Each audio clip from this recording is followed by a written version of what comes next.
ब्रह्म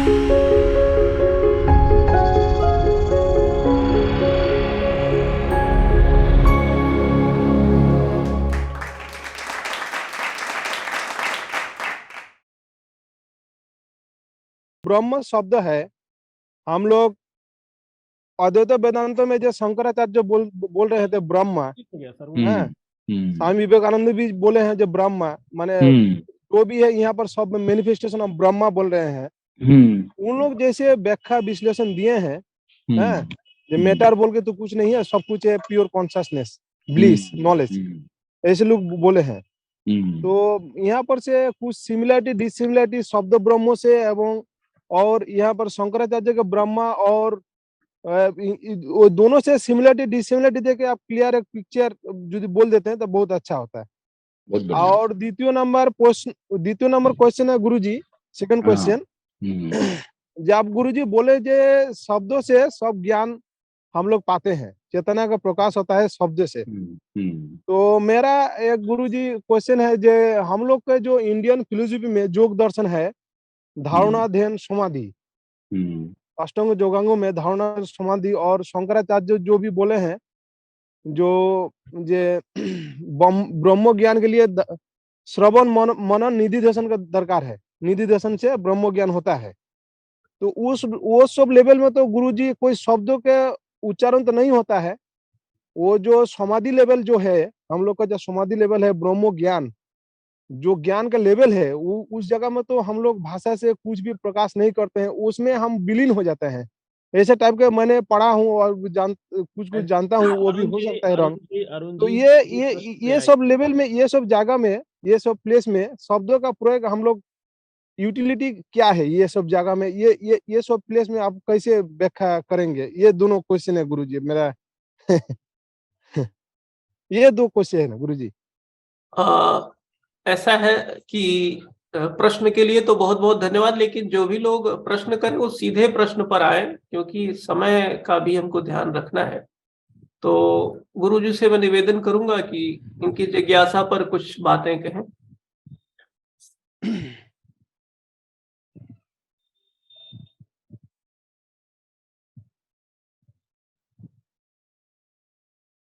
जवाब दूं?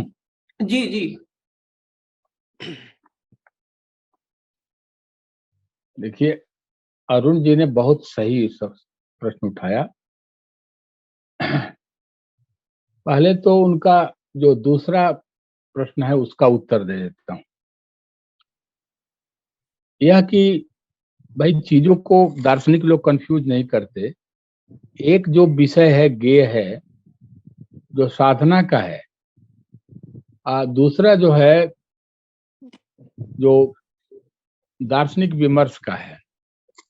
तो जो दार्शनिक विमर्श होता है वो विचार पर ही चलता है। विचार के ऊपर स्वयं हो करके और जानना, ये साधना है, जहां आप कोई भाषा प्रयोग नहीं करेंगे, भयकूम कर देंगे दिमाग को योग के ध्यान द्वारा। तो ये एक साधना की प्रक्रिया है। But we are scholar, we are philosophers. What we do in language, we do only with thoughts. Not thoughtless situation is related to sadhana. तो साधना में मेरी गति नहीं है, हम दार्शनिक की बात करेंगे, ठीक है। दूसरी बात, ठीक है गुरु, हम लोग एकेडमिशियन हैं, we are academicians and our concern is the language and the meaning it expresses. इसके अतिरिक्त वस्तु अपने आप में क्या है वो न हमारे ज्ञान का विषय है और हम न उसे जानते हैं। वो वर्ल्ड ऑफ डूइंग से संबंधित है वस्तु अपने आप में। Things in itself they belong to world of doing, not with the world of expression, not with the world of knowledge. वो साधना की चीजें हैं, थिंग्स इन इटसेल्फ। हमारी जो चीजें हैं वो सब विचार रूप है। जो भी चिंतन करते हैं, मनन करते हैं, हमारा विषय फिलोसॉफी का ऑब्जेक्ट होता है, दैट इज थॉट, न कि मटेरियल ऑब्जेक्ट। मटेरियल ऑब्जेक्ट का भी विचार जब आएगा तो हम उसका ज्ञान हमको होगा। अन्यथा नहीं होगा। अब जहां तक बात दूसरे क्वेश्चन की है, ब्रह्म, तो कहीं भी वेदांती भी और उपनिषद भी ब्रह्म को लेकर के ऐसा नहीं कहता है कि ब्रह्म कोई आकाश में है, सातवें आसमान में है, ढूंढिए। साधना की निधिध्यासन की बात करता है कि वह to be one with the knowledge. तो मैंने बताया कि ज्ञेय जो है वो विचार रूप है, तो स्वयं ज्ञान को ही विषय बना ले ऐसी स्थिति भी नहीं है, लेकिन जो स्वयं ज्ञान हो जाए ऐसी स्थिति के लिए साधना की जाती है। ब्रह्मैव भवति ब्रह्मैव वेद, ब्रह्मैव वेद ब्रह्मैव भवत, ब्रह्म होकर के ही ब्रह्म को जानता है, ये साधना की चीज है। हम एकेडमिशियंस हैं, we are philosophy teachers, we are philosopher. हमारा विषय तो विचार ही है, उसी पर हम चिंतन करेंगे, मनन करेंगे, विश्लेषण करेंगे, ट्रांसलेशन करेंगे। अब रह गई ब्रह्म के स्वरूप के बारे में भर्तृहरि और वेदांतियों का। तो वेदांत से क्या मतलब है? अगर मान लीजिए कि रामानुजादि लेंगे, जिसमें भक्त और भगवान इत्यादि का फर्क किया जाता है, द्वैतवादी व्यवस्था भी चलती है, तो वो लोग चीज अपने आप में कैसी है मानते हैं कि हम साक्षात्कारी हैं, हम ब्रह्म को देख रहे हैं। I have the vision of the Brahman, I talk with the Brahman, ये सब बातें हैं।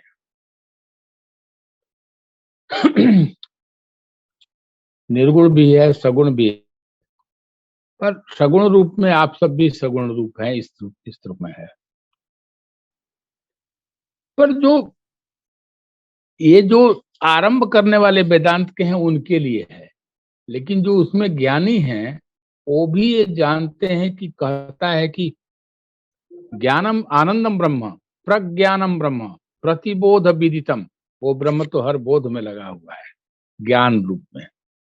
तो वो ब्रह्म क्या है? सब्सटेंस है। सब्सटेंस, नॉलेज को वेदांतियों ने सब्सटेंस माना, न्यायिक लोग नॉलेज को गुण मानते हैं। यही नहीं, मीमांसक लोग उसको कर्म मानते हैं, बौद्ध लोग नॉलेज को शून्य मानते हैं, और ये जो वेदांती लोग हैं ये लोग नॉलेज को सब्सटेंस मानते हैं, ब्रह्म मानते हैं। हाँ, तो प्रत्यक्ष इसका होता है नॉलेज को। कहने का मतलब कि हम हो करके ही वो जान के, वो हो करके ही जानते हैं, ठीक ना। ब्रह्म विदित्वा ब्रह्मैव भवति, ब्रह्म को जान करके हम ब्रह्म हो जाते, ब्रह्म जान के हम ब्रह्म हो करके ब्रह्म को जानते हैं। तो उनके यहाँ इस तरह की स्थिति है कि ज्ञान को उनके यहाँ सब्सटेंस माना गया है और उसका डिस्क्रिप्शन दिया गया है। आप कहिएगा डिस्क्रिप्शन में फर्क क्यों हो रहा है? तो वही आप कह रहे हैं ना कि उनका ऑडियंस कौन है।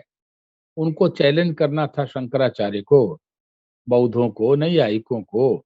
तो उनका ऑडियंस वो था जो ऑलरेडी बाह्य वस्तुओं को लेकर के पराजित करता था वेदांतियों को। तो सीधे सीधे विचार नहीं कहेंगे कि ब्रह्म ज्ञान है, और उन्होंने भी एक तत्व माना उन लोगों की तरह, तत्व शून्यता न मान के तत्व माना, और उस तरह की व्याख्या चली। पर जो विकसित रूप था उपनिषदों में, प्रज्ञानम ब्रह्म, प्रज्ञानम प्रकृष्ट ज्ञान। तो अब देखिए कि ब्रह्म का लक्षण लेकिन क्या किया, भौतिक चीजों का लक्षण क्या किया। तो भौतिक चीजों का लक्षण किया कि जिसमें विस्तार हो। तो जितना तक विस्तार है वो सब जड़ है, जड़ में विस्तार होता है, अचित है। लेकिन ब्रह्म में कोई विस्तार नहीं है। ब्रह्म जो है, इसीलिए ब्रह्म है कि विस्तार नहीं है, सबको परवेड करता है, सबको व्यावृत करता है। चेतना का कोई उसमें एक्सटेंशन नहीं होता, ठीक ना। चेतना तो सर्वत्र है। हाँ, हमारी शरीर के माध्यम से व्यक्त होती है तो हमारी चेतना है, आपके शरीर के माध्यम से वो चेतना व्यक्त होती है तो आपकी होती है, पेड़ पक्षी इस तरह से ये तो माध्यम है, हमारा शरीर, हमारी माइंड है ये सब। तो इन माध्यमों से चेतना प्रकाशित होती है, जैसे बल्ब के माध्यम से बिजली प्रकाशित होती है। तो इन माध्यमों को ही हम चेतना मान लेते हैं, लेकिन इसको स्वचेतन मानते हैं वो। लेकिन जो असली चीज इलेक्ट्रिक है, जो सब चीजों में, सारे मशीनों में काम कर रही है, जो ब्रह्म है, वो तो सर्वगत है। लेकिन ये जो शरीर है, पिंड है, मटेरियल है, उनमें भी भेद है। उनमें जब चेतना स्वचेतन के स्तर पर, माने अन्नमय, प्राणमय, मनोमय,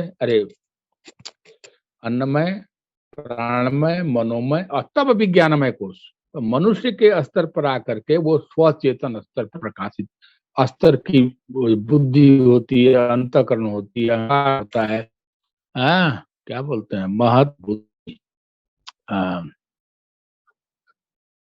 बुद्धि हो गया, अहंकार हो गया, और इंद्रियां हो गई, इनसे मिलके चित्त बनता है।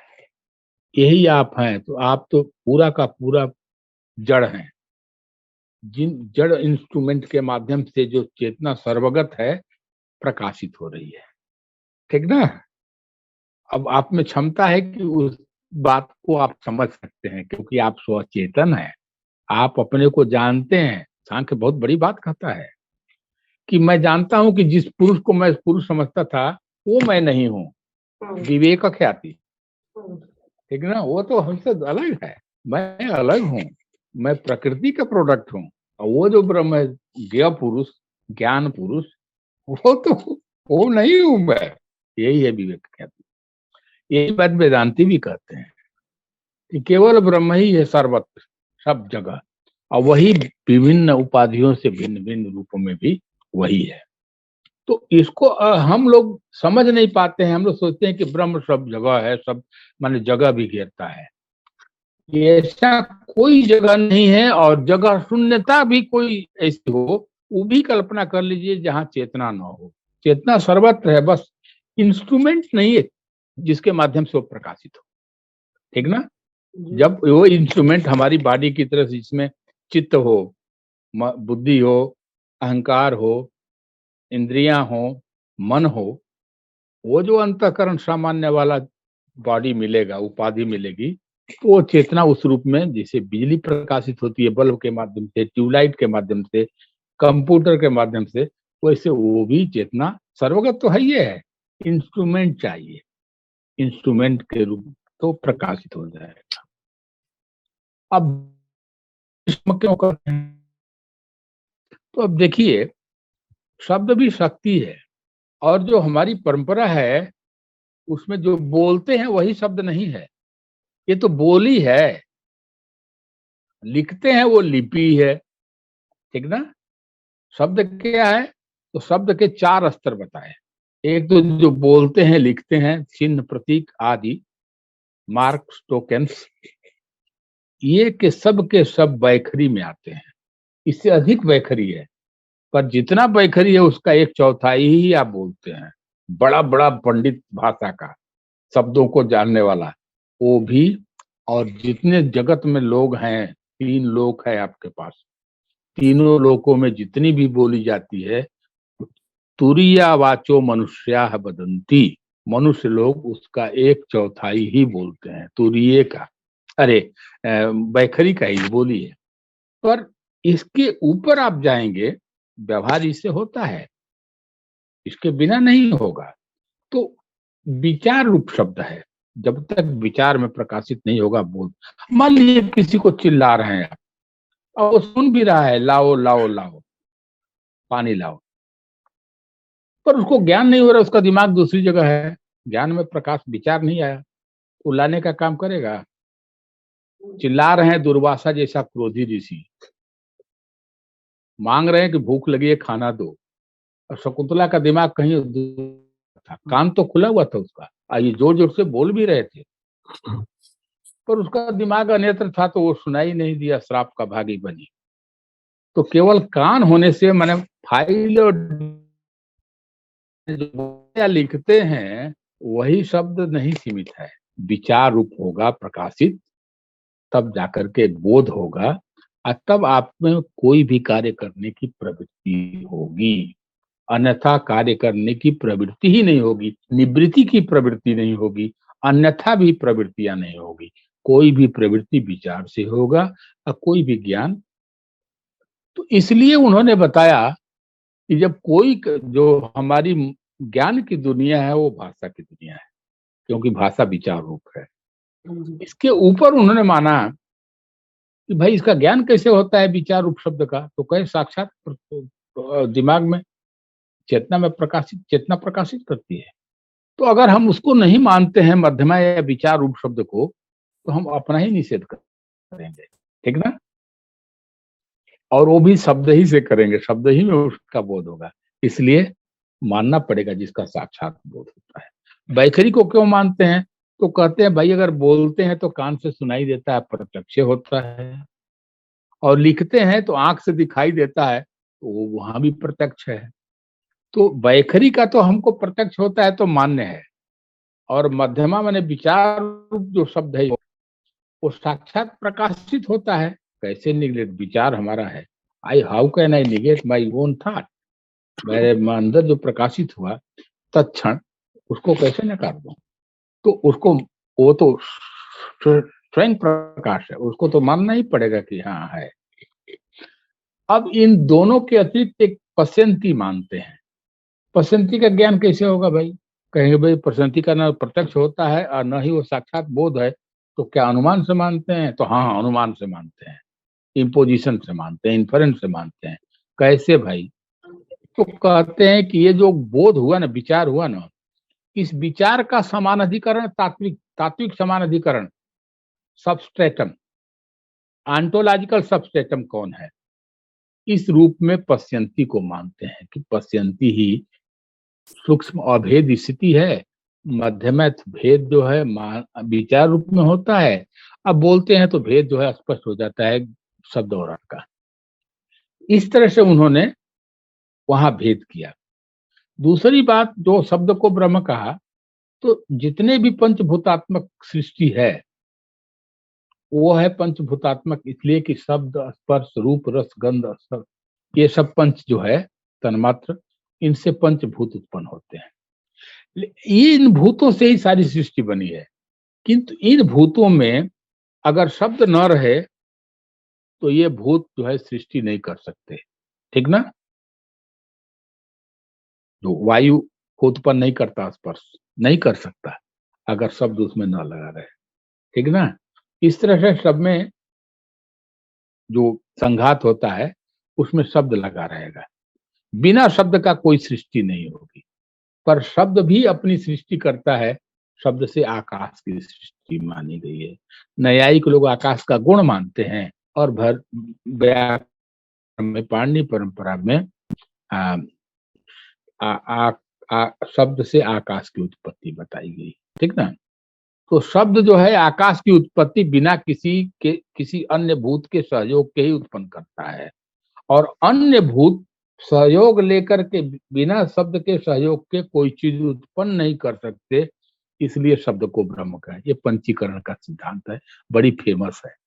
तो इसलिए सारी उत्पत्ति में शब्द लगा रहने से, चेतना रूप मानने से, इन दोनों वजहों से शब्द को ब्रह्म कहा है। लेकिन वो ब्रह्म हमसे अलग नहीं है, हमारी चेतना है, जो स्व चेतना है वो है। इसके अतिरिक्त जो चेतनाएं हैं उन रूपों में जो ज्ञेय और ज्ञान जितने भी हैं, ज्ञेय और ज्ञान सबका सबस्टेटम होने के कारण और किसी से परिसीमित न होने के कारण, लिमिट न होने के कारण शब्द को ब्रह्म कहा गया है। परिभाषा उन्होंने दिया, अगर समय हो तो कह दें।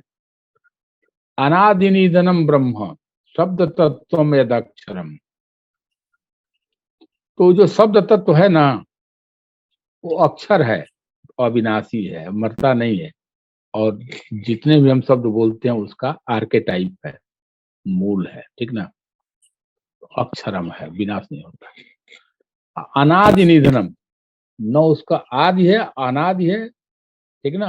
अनिधनम, न कोई उत्पन्न किया है और न ही उसका डेथ होता माने वो नष्ट होता है, अपौरुषेय की तरह मान लीजिए। तो इस अर्थ में उन्होंने इसको अपौरुषेय किया, ठीक ना। हमने नहीं उत्पन्न किया, आपने नहीं उत्पन्न किया, हमने जो उत्पन्न किया वो ध्वनि उत्पन्न किया, लेकिन ध्वनि में जो शब्द बोलते हैं वो हमने उत्पन्न नहीं किया। तो इस तरह से अनादि निधनम ब्रह्म है, उसको ब्रह्म कहा क्योंकि वो अक्षर है, नित्य है। यही नहीं, विवर्तते अर्थभावेन प्रक्रिया जगत। तो जगत को जो यास्क ने 6 प्रक्रियाओं में बांटा, जन्म होता है, अस्तित्व में आता है, उसमें वृद्धि होती है, वो ग्रो करता है, अंकुरित होता है, फिर उसमें वृद्धि होती है, ह्रास होता है और नष्ट हो जाता है। ये 6 प्रक्रियाएं इस संसार की। इसी 6 प्रक्रियाओं को कहते हैं संसार, संसरत इति संसार। इन 6 प्रक्रियाओं को ये जो शब्द है वो शक्ति है, इन 6 प्रक्रियाओं के रूप में भी वही विद्यमान है। तो विवर्तते शब्द शंकराचार्य के विवर्त की तरह नहीं है कि जो अतस्मिन तद बुद्धि अध्यास, अध्यास की तरह नहीं है विवर्त, है जो न सत हो न असत हो, जो सद असत अनिर्वचनीय हो, इस अर्थ में नहीं है। यहाँ विवर्त का है विशेष रूपेण वर्तते, विवर्तते, विशेष, इस अर्थ में ये जो 6 विशेष विशेष स्थितियां हैं, कोई चीज पैदा होती है, अस्तित्व में रहती है, कोई चीज वृद्धि में आती है, फिर वही चीज ह्रास होता है, विनाश होता है, और फिर जो है उसका उत्पत्ति होती है। माने ला कंजर्वेशन ऑफ मास है ना, जो साइंस का थियरी, इसमें विनाश को जन्म की पूर्वावस्था कहा गया है और जन्म को विनाश की बाद की अवस्था माना गया है। इसलिए कोई विनाश नहीं होता, ये प्रक्रिया चलती रहती है नित्य। इस तरह से शब्द ब्रह्म और वेदांतियों के ब्रह्म में तुलना है, लेकिन ये सब मानते हैं कि जो दार्शनिकों के लिए शब्द ब्रह्म है, तो जो प्रकाशित होगा वही का हम विश्लेषण करेंगे, उसी को जानेंगे। आज जो साधना करते हैं उनका अलग मार्ग है। तो शब्द पूर्वक योग है, वो साधना करें, मेडिटेट करें, वैकुम करें दिमाग, जो योग की पद्धति है, तो उनकी गति उसमें है। तो अगर उसके बारे में पूछना है तो किसी साधक से आप लोग जाइए, जानिए, लेकिन वो भी बताएगा तो शब्दे में ना। तो सारा का सारा जो ज्ञान है वो शब्द पूर्वक है, इसका कोई दूसरा विकल्प ठीक नहीं है। ठीक है, और कोई थैंक यू गुरुजी। और किसी प्रश्न को लिया जा सकता है? एक प्रश्न ले लेते हैं, शिखा जी अगर हो तो अनम्यूट करके पूछ लें, नहीं तो उन्होंने हाँ शिखा पूछ लें आप। नमस्ते सर। नमस्ते सर, मेरा बेसिकली विषय जो है वो प्राचीन भारतीय इतिहास है। हाँ। तो हम लोग जब स्टडी करते हैं तो कई बार साहित्य को एज अ सोर्स यूज किए जाते हैं, स्रोत जैसे यूज किया जाता है। तो जब हम किसी सोर्स को, जैसे वेद में भी कई लोग इतिहास खोजते हैं, लेकिन वो इतिहास की श्रेणी के बाहर है। मतलब वेद में इतिहास खोजना पता नहीं कितना सार्थक है, क्योंकि हम भाषा और विज्ञान के विषय में बात कर रहे हैं। तो भाषा और विज्ञान के दृष्टिकोण से ये कितना सार्थक है कि साहित्य में इतिहास खोजना। अरे भाई, आप तो बहुत उत्तम कोट की बात पूछती हैं। कहाँ पर इम्प्लॉयड हैं? सर इंडस यूनिवर्सिटी में, विकास भैया और अमित भैया के साथ ही है। आपकी दृष्टि बहुत सूक्ष्म है, मुझे अच्छा लगा। वेद में भी इतिहास खोजना। अब देखिए, ये जो घटनाओं का इतिहास है वो अलग है, भाषा का इतिहास भी लोगों ने अलग किया, अंग्रेजों ने। अब लेकिन विचारों का इतिहास भी दार्शनिक लोग अलग करते हैं। तो अगर विचार की भाषा का इतिहास है तो भी वेद जो है वो प्राग ऐतिहासिक है, और इतिहास की भाषा से ही अगर चलें, जो इतिहास विद्य लोग करते हैं, तो भी वो लोग मानते हैं कि इतिहास तो शुरू हुआ है 2000 वर्ष से, ईसा मसीह 2500 वर्ष। उसके पहले तो प्रागैतिहासिक है, उससे भी अब प्रागैतिहासिक है। पर वेद में चीजों को देख करके कि उसमें वृक्ष है, उसमें जपा कुसुम फूल का जिक्र है, उसमें ये है, तो उसके स्थान का निर्धारण, उसके उसके इतिहास का निर्धारण, ये जो तरीका है वो अपना अपना तरीका है। पर वेद तो ज्ञान है, लिखा गया बाद में बहुत, जब कागज का विकास हुआ, लिपि का, मशीन का आया, अरे लिखने का विकास हुआ, तो वेद जो है वो संस्कृत में है, लेकिन वैदिक संस्कृत थोड़ा अलग है। उस वैदिक संस्कृत को समझाने के लिए पाणिनि ने व्याकरण लिखा, अष्टाध्यायी, जो ईसा पूर्व 6वीं शताब्दी का है। इतिहास शुरू होता है उनके 600 वर्ष बाद। तो ये जस्टिफाइड चीजें नहीं है, लेकिन हम लोग ये बात अपनी कह नहीं पाते हैं कि इतिहास की दृष्टि से ज्ञान को खोजना, तो विचार का विकास दिखा सकते हैं, लेकिन ज्ञान का जो आधार है स्वयं ज्ञान है, वेद, उसमें अब एक परंपरा है। इतिहास खोजने वाले तो इस तरह से खोज सकते हैं कि भाई वो वेद किसी के पिता की लिखी हुई और दूसरे की पिता की लिखी हुई न हो, ये बात नहीं है। तो क्योंकि जो संग्रह हुआ बाद में, वेद व्यास बहुत बड़े रिसर्चर थे, उन्होंने हजारों लाखों विद्यार्थियों के माध्यम से जिस परिवार में जो विद्या सुरक्षित थी, बिना वर्ण भेद, बिना जाति भेद के, जाति भेद तो था ही नहीं, उन घरों में विद्यार्थी को भेज भेज के संकलित किए, और संकलित करके और उसको डिवीजन किया। तो ऋग्वेद अलग विषयों के हिसाब से मंत्र है, तो ऋग्वेद में किया, जो यज्ञ के बारे में है उसको यजुर्वेद में किया, गाँव को खुश के लिए स्तुतियां हैं उसको सामवेद में किया, और जो कुछ उच्छिष्ट पदार्थ, जारण मारण, ये सब चीजें थी, जंत्र मंत्र, और भी बहुत उपयोगी जो ज्ञान थे हमारे विकास के चरण में, तो वो सब अथर्ववेद में आए। फिर बाद में भक्ति को भी पंचम पुरुष साथ जोड़ करके भागवत को भी लोग पंचम वेद मानने लगे। तो इस तरह से इतिहास जुट जाता है। पर इतिहास खोजना ये प्राग ऐतिहासिक इतिहास के ही बस की बात है। ये 2000 वर्ष पहले जो इतिहास शुरू हुआ ईसाइयों का, उसके हिसाब से खोजते हैं तो सब उनको उल्टा पुल्टा दिखता है और हमारी परंपरा को समझ नहीं पाते हैं। तो विचारों का इतिहास जानने के लिए, जैसे वो जो लेडी जो सारे हमारे उपनिषदों, ऐतरेय ब्राह्मण आदि का लेडी, मुझे नाम नहीं आ रहा, कभी आएगा तो बोल देंगे, उसने अनुवाद किया, उसमें सब क्रिश्चियनिटी की चीजों की दृष्टि से चीजों को समझा और डाल दिया उसमें, सब जगह, मतलब एक तरह से हिंदू फोबिया उसके दिमाग में थी और उससे उसने डैमेज किया और बहुत सारी गलत शिक्षाएं लोगों के सामने रखा, तो अर्थ का अनर्थ किया। कुछ राधा कृष्णन ने भी किया, तो उन्होंने भी बहुत सारा अर्थ अंग्रेजों को खुश करने की कृपा दृष्टि से ही किया। अब आप कहेंगे कि राधा कृष्ण ने कहा किया, तो बहुत ज्यादा समय नहीं है, लेकिन एक बात बताता हूँ,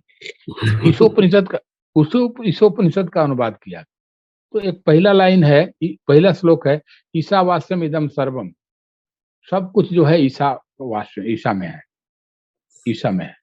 उस हिसाब से आप भी ईसा हैं, सब ईसा हैं। उन्होंने, जानते हैं ईसा का ट्रांसलेशन क्या किया? ईसा का ट्रांसलेशन ट्रिनिटी वाला गॉड, यानी क्रिश्चियन गॉड के गॉड। तो इस तरह से एक ही दोस्त नहीं, और भी दोस्त हैं जो बाद में कभी कहिएगा तो देना, लेकिन ठीक नहीं लगता है किसी विद्वान को। लेकिन ये जो विदेशी जो अनुवादक थे, यहाँ तक कि मैक्स मुलर और किथ ने भी, इन लोगों ने भी बहुत जगह गड़बड़ी किया है। और बाद में जुबेरी इत्यादि जो हमारे डायस्पोरा, भारत के डायस्पोरा हैं, उन लोग पूरी जिंदगी लगा दिए उनको करेक्ट करने के लिए, और उस पर किताब लिखा, द हिंदू ट्रेडिशन, और अच्छी अच्छी किताबें आई हैं, पर हम लोग उसको हिंदी करके सबके लिए उपलब्ध नहीं कर सके, और अपनी परंपरा के बारे में जो विदेशी कहते हैं उसको सही मान के गाली भी देने लगते हैं। पर आपकी परंपरा इतनी महान है कि वैसी परंपराएं इसमें मर्ज कर जाती हैं, बड़ा विशाल है। ज्ञान का कोई भी पक्ष ऐसा नहीं है जो अछूता हो, स्वयं ज्ञान ही है वेद। तो वेद का शाब्दिक अर्थ भी है ज्ञान, या ज्ञान को जानने वाला भी वेदज्ञ कहलाएगा। ठीक ना। तो इस तरह से बहुत अच्छा ये बात नहीं है कि, क्योंकि वो लोग तो एक इतिहास लिखे कि मोहम्मद ने क्या खाया क्या पिया, या ईसा मसीह ने कहाँ उपदेश दिया क्या खाया। हमारे यहाँ तो कोई एक व्यक्ति ने वेद नहीं लिखा ना हो, ऋषियों की परंपरा है, और ऋषि भगवान को जानने का दावा नहीं करते हैं। ऋषि तो मंत्र के दृष्टा हैं, मंत्र माने शब्द, मंत्र के दृष्टा हैं। और जैसा जैसा उन लोगों ने दिया, और जगत के कल्याण के लिए वेद में बाद में चल करके परंपराएं अपना लेके चलती रही, पिता पुत्र और शिष्य के माध्यम से। अब देखिए ना, वेद में वो रईकों का, जो गाड़ी चलने वाला, शूद्रों का, सबका, जिनसे वो बढ़ रहे हैं, ज्ञानी है, जो राजाओं को भी नतमस्तक कर देने वाली विद्या के ज्ञाता हैं, क्षत्रिय हैं, उनसे भी जाकर के सीखते हैं। वो कहते हैं कि भाई ये ब्राह्मणों में विद्या नहीं रही है, ये हम विद्या तुमको नहीं देंगे। जैसे आप देखेंगे अरुणी का पुत्र श्वेतकेतु गया तो राजा प्रवाहन क्या, तो उन्होंने कहा कि भाई हमारे 5 प्रश्नों का उत्तर दे दो, फिर तुमको हम अपना गुरु बना देंगे। तो 5 प्रश्न पूछे, वो जवाब नहीं दिया। अपने पिता के पास जाके चिल्लाया, अरुणी ऋषि के पास, कि आप कहे कि सारा ज्ञान दे दिए हैं, तुम शिक्षा दे सकते हो, एक कहानी बता रहे हैं, इसी बहुत है। तो उन्होंने कहा कि हाँ बेटा, जितना मैं जानता था सब दे दिया। कौन सा प्रश्न था जो तुम नहीं बता सके? निश्चित रूप से वो मुझे भी नहीं आता होगा। तो उन्होंने 5 प्रश्न राजा के बताए, और कहे कि मैं भी नहीं पूछा हूँ, चलो हम लोग चलते हैं। तो राजा ने पूरा स्वर्ण आदि लेकर के अपनी कन्या को आगे करके वो राजा के पास गए, क्योंकि वो क्षत्रिय था, और वो क्षत्रियों में ही वो विद्या रही। राजा प्राण दूसरी जगह नहीं गई। तो कहे तुम ब्राह्मण हो, तुम्हारी विद्या नहीं है, क्षत्रियों की विद्या है, अगर तुमको हम देंगे तो वो स्त्री के मुख से दिया। तो कहा कि आप हमारा शिष्य मत होइए, ब्राह्मण है, आप वाणी से कह दीजिए कि मैं आपका शिष्य हूँ, बस। हाँ, तो वाणी से उन्होंने कहा कि हम शिष्यत्व स्वीकार करते हैं इस विद्या को जानने के लिए। फिर उन्होंने दिया। उसी तरह रईको ने राजा से क्या कहा, रईको तो गाड़ी वाला खुजला रहा था, और उसने भी यही कहा कि राजा इतने अभिमान से कि तुम मुझे ये दे दोगे तो बता दें, ये दे दोगे बता दें सुखी आदमी कौन है, ऐसा नहीं होगा, समर्पण से। तो राजा ने अपनी बेटी और बहुत सारा हीरा सोना लेकर के गए। तो कहा कि ठीक है, ये तीर्थ है तुम्हारी बेटी, इसी तीर्थ के मुख से हम तुमको अपनी विद्या देंगे। तो रई को, जिसको शूद्र कोटि में रखा जाता है, उसने उनको वो विद्या दिया। तो इस तरह से परंपराएं हमारी नहीं रही हैं, सबकी हैं, पर आजकल एक टेंडेंसी चल गई है कि लोग, ठीक है। और बताओ, और कोई प्रश्न हो? तो सर अब हमें लग रहा है विराम ही लेना चाहिए, और फिर हम जुड़ेंगे सर। अभी कहाँ विषय पूरा हुआ है, फिर कभी हम जरूर। पूरा तो नहीं होगा जी, बाकी विकास जी संचालक जी, दो चार और लेक्चर हो जाएगा, ठीक हो जाएगा। पर यह है कि आज का लेक्चर अच्छा लगा, और आप लोग धैर्य से सुने, इन सब के लिए मैं आप लोगों का भी आभारी हूँ। आपने सर इतने अच्छे तरीके से विषय को रखा, और ये हम लोगों के लिए हमेशा सौभाग्य रहता है आपको सुनना। और काफी लंबे समय बाद आज आभासी पटल के ही माध्यम से संवाद यहाँ पे संभव हुआ, और ये सेंटर जो है ये भी आपको यहाँ पे आपके विषय को अपने जो प्लेटफॉर्म है उनके माध्यम से ये फैलाएगा। तो निश्चित रूप से ये जो विषय है ये सामान्य जनों के बीच में भी जाएगा और विशिष्ट जनों के बीच में भी। तो क्योंकि भाषा दर्शन का जो क्षेत्र है वो आमतौर पर उसके विद्वान आज के समय में बिल्कुल दुर्लभ है, और भाषा और दर्शन के बीच में जो अंतर संबंध है उसमें तो हिंदी में तो मुझे लगता है कि बिल्कुल ही काम तो मुश्किल है, हुआ ही नहीं है। तो आपने जिस तरह से सामान्य भाषा में इस विषय को रखा बहुत ही अच्छा लगा, और मुझे लगता है कि यहाँ पे जितने लोग रहे होंगे सब इससे लाभान्वित हुए होंगे। यद्यपि अभी इसके सीरीज की आवश्यकता है, तो मैं आपसे एक निवेदन करूंगा कि पुनः जो है हम लोगों का ऐसे ही मार्गदर्शन इन विषयों पे करते रहें। एक छोटा सा मैं प्रश्न भी अगर समय हो तो। जी ये कैसे हैं? हाँ आवाज आई? हाँ सर, अब आवाज आई सर। हाँ, देखिए, वो मॉरिशस से डॉक्टर केवल जी हैं, हमारे विद्यार्थी भी रहे हैं, वहाँ हेड ऑफ द डिपार्टमेंट भी हैं मॉरिशस में। अच्छा अच्छा। और अरुण कुमार चौधरी जी भी थे, अच्छे अच्छे लोग थे। हाँ सर, मैं अभी भी हूँ वेस्ट बंगाल हाँ, से, पश्चिम बंगाल से। हाँ, यहाँ बहुत पर उपस्थित अच्छे सभी सुधी अच्छे अच्छे श्रोताओं प्रश्न को आए। मैं धन्यवाद दूंगा। आप लोगों को पूछना है तो कुछ और पूछिए, 10 मिनट और 10 मिनट और। जी हाँ, 10 मिनट। सर, एक छोटा सा प्रश्न आता है कि ये जो, जैसे हम कहते हैं कि भाषा जो है प्रकाशित करती है, भाषा प्रकाशित करती है, लेकिन कई बार ये होता है कि भाषा तो है लेकिन प्रकाशना है नहीं। जैसे खास तौर पे जो अलीक के प्रत्यय हैं सर, हम्म, हम्म, अब जैसे वो भाषा में तो है, हाँ, मैं समझ गया। और सर एक चीज इसी में मैं और जोड़ूंगा, जैसे राम है, राम है, और दूसरा हम कहते हैं ये कंप्यूटर का माउस है। दोनों में हमने है इस्तेमाल जरूर किया है, लेकिन वो जो है वो दोनों जो है जिस तरीके से चीजों को बता रहा वैसा वो है नहीं। बहुत तो सुंदर। जी देखिए, पहला क्वेश्चन तो बहुत ही मेरिट वाला है। क्या था? वो अलीक का सर जो प्रत्यय है, हाँ, कि अर्थ की वो प्रकाशना क्या कर रहा, या जो है देखिए शब्द। देखिए, सुनिए, भाषा जो है भाषण करती है, भाषण माने प्रकाश करती है। तो भाषा जो है चीजों का नहीं प्रकाशित करेगी, बाहर में वस्तु है नहीं है, नित्य है अनित्य है, उससे क्या मतलब। भाषा विचारों को प्रकाशित करती है, ठीक ना। अपना प्रकाश करेगी, उसी से उसका विचार प्रकाशित होगा। निर्भर नहीं है कि बाहर में वस्तु हो, अलिक हो, नित्य हो अनित्य हो, कोई मतलब नहीं है। भाषा विचार को प्रकाशित करती है। हाँ? तो एक बात तो ये हुआ, और उसी से दार्शनिकों का संबंध होता है। बाहर में वस्तु है नहीं है, ये भी बहुत पहले विचार होगा तभी होगा। तो भाषा विचारों को लेके चलती है। अलिक का भी विचार आपको होता है, भाव का भी विचार होता है, अभाव का भी होता है, अस्ति का भी होता है, नास्ति का भी होता है। ऐसा तो नहीं है कि नास्ति का विचार निगेटिव होगा, नहीं होगा। तो जानेंगे कैसे आप नास्ति को? वृक्षो नास्ति, वृक्ष नहीं है, इसका भी तो बोध होता है ना आपको। तो वो तो बोध होगा तो पॉजिटिव है ना। वो पॉजिटिवली अगर बोध ना हो तो कैसे जानिएगा कि वृक्ष नहीं है वहाँ? हाँ, गड़बड़ हो जाएगा क्या? तो सारा का सारा ज्ञान शब्द से प्रकाशित है, और शब्द जो है विचार को प्रकाशित करता है। हाँ, शब्द जो है विचार को प्रकाशित करता है।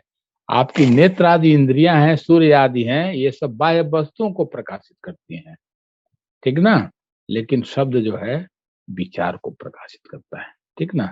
तो इसीलिए दर्शन का विशेष महत्व है। हाँ?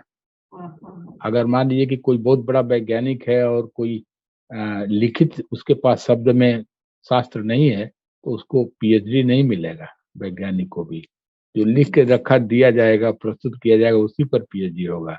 डॉक्टर ऑफ फिलॉसफी, तो फिलोसॉफिकल ऑब्जेक्ट तो जो भाषा में कहा जाएगा वही होगा, ठीक ना। वही फिलॉसफी, वही ज्ञेय है। तो चाहे वो आस्ति में हो चाहे नास्ति में हो, उसका जो ज्ञान होगा वो पॉजिटिव होगा, विचार होगा पॉजिटिव, और उसको भाषा से प्रकाशित किया जाए। अब मान लीजिए कि अप्रकाश है, अलीक है, इसका प्रकाशन तो शब्द से ना होगा कि कोई कर देगा दूसरा, शब्द ही से होगा। तो इसका उत्तर तो हो गया। दूसरा क्वेश्चन आपने क्या उठाया था? ये था कि जो है शब्द है, जैसे हाँ राम हाँ है। हाँ हाँ, बहुत बढ़िया। राम, राम है, पुल्लिंग है, व्यक्ति है, जाति है, एक है, ये सारा बोध राम कहने से ही हो जाता है, ठीक ना। तो राम अस्ति, राम है यह कहने की क्या जरूरत है, एक सवाल उठता है। लेकिन जब आप मानेंगे कि जो है कहने से, तो उसको लेकर के दो बात होती है। एक तो है जो ऑलरेडी राम शब्द कह दिया, उसका अनुवाद करता है, माने स्पेसिफाई करता है कि राम है। राम जाता है नहीं, बल्कि राम है, राम के अस्तित्व की बात हो रही है। और दूसरा तरीका यह है कि भाई राम जो कहता है वो सब्सटेंटिव है, संज्ञा, ठीक ना, जिसको कहते हैं नाम, प्रॉपर नेम है। और है जो है वो एग्जिस्ट, उसकी क्रिया का द्योतक है। आप कोई भी वाक्य बिना क्रिया के नहीं होगा, इसलिए जब वाक्य रूप में आएगा तो है लगा रहेगा, ठीक ना। तो दोनों सिद्धांत चलता है इसमें। बहुत सारा मान्य यही है, अगर पद का प्रयोग करते हैं, शब्दों का प्रयोग करते हैं, तो राम अस्ति कहने की जरूरत आप महसूस करते हैं। लेकिन प्रकाशित होता है राम। कुत्ता कहने से कुत्ता क्या जाता है, खाता है, पीता है, रोता है, आकांक्षा नहीं तृप्त होगी कुत्ता के अर्थ से। पर जो ही आप कहते हैं श्वान अस्ति, कुत्ता है, तो एक आकांक्षा की पूर्ति हो गई। वो जा रहा है, खा रहा है, पी रहा है, तो एक आकांक्षा की पूर्ति होगी क्रिया के आने पर ही। इसलिए है कह करके एक अर्थ की आकांक्षा की पूर्ति की जाती है, राम है, ठीक ना। तो वाक्य के रूप में शब्द जो है अर्थ की आकांक्षा की पूर्ति नहीं कर सकता। अगर मैं कहूं कि ये विकास जी हैं, तो एक अर्थ की आकांक्षा, कौन विकास? 1000 विकास तो आपके मोहल्ले में है, जो आपके परिचित हैं अगल बगल के। तो वो अगर सुनेंगे विकास जी, तो किस विकास की बात? क्या विकास? विकास पढ़ रहा है, लिख रहा है, कार्यक्रम कर रहा है, भाषण दे रहा है, पढ़ा रहा है। जब ये कहेंगे हैं, विकास हैं, तो इस रूप में एक अर्थ की आकांक्षा की पूर्ति हो रही है, तो एक वाक्य होगा। तो इसके लिए है का प्रयोग उचित माना जाता है, जो क्रियापरक वाक्यों को ही स्वीकार करते हैं। लेकिन प्रभाकर आज पद से ही क्रिया का भी अर्थ कर लेते हैं, माने वाक्य का भी अर्थ कर लेते हैं, आप पदार्थ का भी प्रयोग कर लेते हैं। अंतर इतना ही करते हैं कि पद जब पदार्थ के रूप में प्रयोग होगा तो वाक्यार्थ गौण होगा, और जब पद ही वाक्यार्थ के लिए प्रयोग होगा तो पदार्थ गौण होगा। इसके अतिरिक्त कोई बात नहीं है। वो वर्ड होलिस्ट है, शब्द में ही सारा अर्थ पहले से लेके तब हम व्यवहार करते हैं। अब जैसे कहता है कि भाई कौन बोल रहा है, किसी लड़के ने कहा विकास बोल रहे हैं, तो विकास कहने से ही विकास बोल रहे हैं पूरा अर्थ हो गया। तो पूरा अर्थ लेके ही ये प्रभाकर मीमांसकों का मत है। लेकिन जो कुमारिल मीमांसक हैं और अन्य लोग हैं, वो कहे नहीं, है न कहने से शब्द एक अर्थ की आकांक्षा पूर्ति नहीं करता, इसलिए है भी कहना पड़ेगा। या विकास पढ़ रहे हैं, कुछ न कुछ है लगाना पड़ेगा, क्रिया शब्द लगाना पड़ेगा, तो वहाँ क्रिया अर्थ में है। और सर इसमें मैं थोड़ा सा ये कह रहा था कि क्या वो दोनों कंफ्यूजन क्रिएट नहीं करते? जैसे एक है वृक्ष का होना और एक है किसी पत्थर का होना, तो दोनों के लिए हम होना तो प्रयुक्त करते हैं, लेकिन वो देखिए एक बात बताएं, इसमें आप समझिए कि वाक्य का अलग अर्थ है और पद का अलग अर्थ है, दोनों का एक ही अर्थ नहीं है। अब जैसे मान लीजिए कि आप कहते हैं कि पर्वत है, तो इसका एक अर्थ है वाक्यार्थ। अब पद के अर्थ मिले तो पर्वत का अलग अर्थ है का अलग अर्थ, दोनों को जोड़ करके तब पर्वत है बनाइए, ये मीमांसकों का है। लेकिन ये जो पर्वत है, ये पूरे वाक्य का एक संघात अर्थ है, पूरे का एक अर्थ है जो न पर्वत है और न है, दोनों से अलग एक तीसरा अर्थ है। क्योंकि ये सत्कार्यवादी है ना, असत्कार्यवादी। तो असत्कार्यवादी ये मानते हैं कि दो चीजों को मिल करके दो और एक तीसरी उत्पत्ति होती है, जो दो चीजों में पहले से नहीं होती, ठीक ना। तो ये जो पर्वत है, न है में है और न पर्वत में है, ये अलग अर्थ है, पर्वत है, ये वाक्यार्थ है। अब पर्वत है का अपना अर्थ है पर्वत, और पर्व है का अलग अर्थ है, तो ये पदार्थ है। तो है पदार्थ है, क्रियापद का अर्थ है, और पर्वत, पर्वत नाम शब्द है, सब्सटेंटिव है, इसका अपना अर्थ है। लेकिन जब दोनों को जोड़ेंगे तो एक तीसरा उत्पन्न होगा लक्षणा से, संघात से, वो अलग है, ना वो पर्वत है ना है। ठीक ना, इस तरह से अर्थ लीजिए। अच्छा, क्लियर हो गया? जी। चलिए, अच्छा है। थोड़ा सा समस्या सर इसलिए हो जा रहा था कि जैसे विटगेंस्टाइन वगैरह जो आए तो उन्होंने अंग्रेजी में जैसे इज का प्रयोग है, और फिर उसको जब हम पढ़ते हैं फिर इसका जो है ट्रांसलेशन आया, तो फिर हम अपनी जो भाषाएं हैं उसमें भी उसका प्रयोग करने लगते हैं, तो चीजें जो है स्पष्ट नहीं हो पाती। अब दूसरा, आप विटगेंस्टाइन और भारतीय भाषा दर्शन करके लेक्चर अलग से करिएगा तो उस पर बोलेंगे। जी जी बिल्कुल। अब बिल्कुल। आज आप आज का जी जी। तो ये हमारा सौभाग्य है कि आपसे इस तरह का जो है एक मार्गदर्शन मिला, और इस चीज को जो है बाइंड किया जाए, क्यों मम्मी जी? तो सर्वप्रथम तो सर बहुत बहुत धन्यवाद इतने सुंदर व्याख्यान के लिए, और आपने मेरा आग्रह स्वीकार किया और इस विषय पे बोलने के लिए अपने स्वीकारोक्ति दी, इसके लिए बहुत बहुत धन्यवाद मैं अपनी तरफ से और centre for Indian studies Indus university की तरफ से भी करता हूं, और साथ में जुड़े हुए जितने हमारे श्रोता थे उन लोगों को भी मैं अपने सेंटर की तरफ से धन्यवाद देता हूं।